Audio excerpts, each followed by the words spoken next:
Alam niyo ba na kahit hindi matuloy ang impeachment trial laban kay VP Sara Duterte, maaari pa rin siyang sampahan ng kasong kriminal sa korte? Yes, tama po ang dinig niyo. Sa madaling salita, kung may sapat na ebidensya na siya'y lumabag sa batas, pwedeng umusad ang criminal case kahit walang impeachment. Ngayon, pag-usapan natin kung bakit. Una, ang ating 1987 Constitution sa Article 11 Section 2 nagsasabi na ang Vice President ay pwedeng tanggalin sa pwesto sa pamamagitan ng impeachment kung siya ay may ginawang number 1, culpable violation of the Constitution, number 2, treason, bribery, graft and corruption, number 3, other high. Pero mahalagang tandaan, tanging ang Pangulo ng Pilipinas lamang ang may immunity from criminal prosecution habang nasa pwesto. Ang iba pang impeachable officers gaya ng Vice President ay pwedeng imbestigahan at kasuhan ng mga krimen kahit hindi pa sila nai-impeach. Kaya kung may nilabag na batas, hindi hadlang ang kanilang posisyon para managot sila sa korte. Ngayon, ang tanong ng marami, ano-ano ba ang posibleng kasong kriminal na maaaring isampa laban kay VP Sara base sa mga aligasyon sa impeachment complaint? Ayon sa reklamo, may umano'y misuse o maling paggamit ng confidential funds na umaabot ng 612.5 million pesos. Dahil dito, maaaring masaklaw siya sa mga sumusunod na krimen. Number 1, graft and corruption sa ilalim ng Section 3E of Republic Act No. 3019 or the Anti-Graft and Corrupt Practices Act. Kung ginamit ang pondo ng gobyerno para sa pansariling interes o may napaborang individual at nagdulot ito ng undue injury to the government o kaya ay hindi makatarungang benepisyo sa iba, pwede siyang sampahan ng kasong ito. Like what I said, graft and corruption under Section 3E of Republic Act No. 3019. Number 2, malversation of public funds sa ilalim ng Article 217 of the Revised Penal Code. Kung ang isang opisyal ng gobyerno ay nagwaldas, ninakaw o nabigong i-account ang pampublikong pondo na nasa ilalim ng kanyang pangangalaga. And number 3, pwede rin siyang makasuhan ng plunder, alinsunod sa Republic Act No. 7080 or the Plunder Law. Kapag ang halaga ng nakulimbat o pinagkakitaan mula sa series of overt or criminal acts ay umabot sa lumampas sa 50 million pesos, maituturing itong plunder, isang heinous crime na may parusang life imprisonment with absolute perpetual disqualification from holding public office. Dahil higit 600 million pesos ang usapin dito, pwede itong umabot sa plunder, lalo na kung mapapatunayang may pattern ng katiwalian o serye ng mga illegal na gawain kaugnay ng paggamit ng confidential funds. Sa madaling salita, kung totoo ang mga paratang at may sapat na ebidensya, hindi lang po simpleng graft and corruption o malversation ang maaaring isampa, kundi posibleng plunder na isa sa mga pinakamabigat na krimen laban sa kaban ng bayan. Ngayon, ito ang mahalagang punto. Hindi kailangang hintayin ang impeachment trial bago magsampa ng kasong kriminal laban kay VP Sara. Magkaibang proseso kasi ang impeachment at criminal prosecution. Una, ang impeachment ay isang political process na may layuning tanggalin sa pwesto ang isang impeachable officer at i-disqualify siya sa paghawak ng anumang public office sa hinaharap. Sa legal na termino, ang impeachment ay isang sui generis proceeding.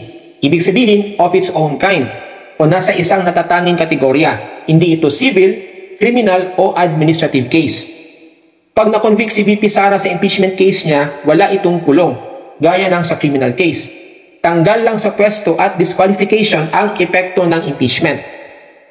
On the other hand, ang criminal prosecution ay hiwalay at nakatuon sa personal na pananagutan sa batas, gaya ng pagkakulong, pagbabayad ng multa o danyos sa gobyerno. Kaya kung may sapat na ebidensya ng krimen gaya ng graft, malversation o plunder, maaaring sampahan ng kaso si VP Sara kahit walang impeachment trial. Maaari ring umusad ang kaso kahit siya ay kasalukuyang nanunungkulan. At dahil ang Vice President ay walang immunity from suit, pwede siyang arestuhin, litisin at makulong habang nasa pwesto kung may utos mula sa korte base sa due process. So, malinaw, kahit hindi matuloy ang impeachment, hindi po ligtas sa kaso si VP Sara. Mr. President, may I place on record that I make this oath ad cautelam without prejudice to the resolution of jurisdictional issues, as well as issues pertaining to the validity of the impeachment complaint or to the filing thereof, if any. Thank you. Duly noted and entered into the records. What is the pleasure of Senator Padilla? Gusto ko lamang din pong mailagay sa talaan na ako po ay manunumpa pero meron pong reserbasyon. Yun lamang po. Duly noted and entered into the records. May I now request everyone to please rise. Raise your right hand and repeat after me.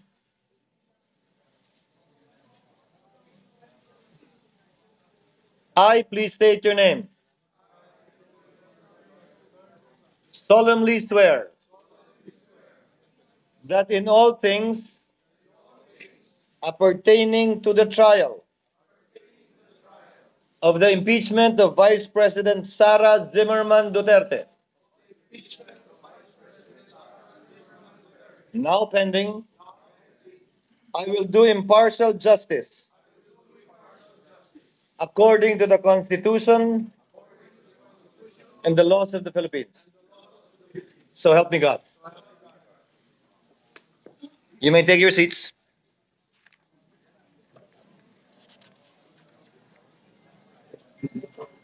The clerk will now call the roll. Case number 003-2025 in the matter of the impeachment trial of Vice President Sara Zimmerman Duterte. Call of Senator Judges. Senator Binay, Senator Cayetano Alan, Senator Cayetano Pia, Senator De La Rosa, Senator Ejercito, Senator Estrada, Senator Gatchalian, Senator Go, Senator Ontiveros, Senator Lapid, Senator Legarda, Senator Marcos, Senator Padilla, Senator Pimentel, Senator Poe, Senator Revilla, Senator Tolentino, Senator Tulfo, Senator Villanueva, Senator Villar Cynthia, Senator Villar Mark, Senator Zubiri, the presiding officer. With 23 senator judges present, Chair hereby declares the presence of a quorum. Before we take up the matter at hand as earlier agreed upon when the Senate was still sitting in plenary, Chair would like to first adopt our rules. Chair hereby adopts resolution number 39 of the Rules of Procedure on Impeachment Trials, Rule 6 of which provides that the provisions of the rules of the Senate and the revised rules of court shall apply suppletorily whenever applicable. As such, the following issuances of the Supreme Court shall likewise apply suppletorily to the current matter on the impeachment of Vice President Sara Duterte, namely, the 2019 amended Rules of Civil Procedure, Rule 1 to 34, except Rule 5, Rule 13 as amended, by AM number 1037 SC-AM number 1194 SC, B, 2019 amended rules on evidence, C, AM number 3-1-09 SC guidelines to be observed in pretrial and use of deposition discovery measures, Part 1A1 to 9, except provisions on mediation and amicable settlement, D, AM number 1037 SC, AM number 119-4 SC guidelines on electronic filing of lower courts, AM number 1288 SC, Judicial Affidavit Rule, except Section 9, and F, such other relevant rules and issuances. It is to be noted that we did not change any of the provisions of the Rules of Procedure because there is already a pending impeachment complaint, and the chair would not want to change the rules in the middle of the game, so to speak. However, the updated amended rules of court, as discussed and mentioned and enumerated earlier, shall apply given the suppletory application of the rules of court. Is there any objection? There being none, the aforementioned rules are hereby adopted by the impeachment court.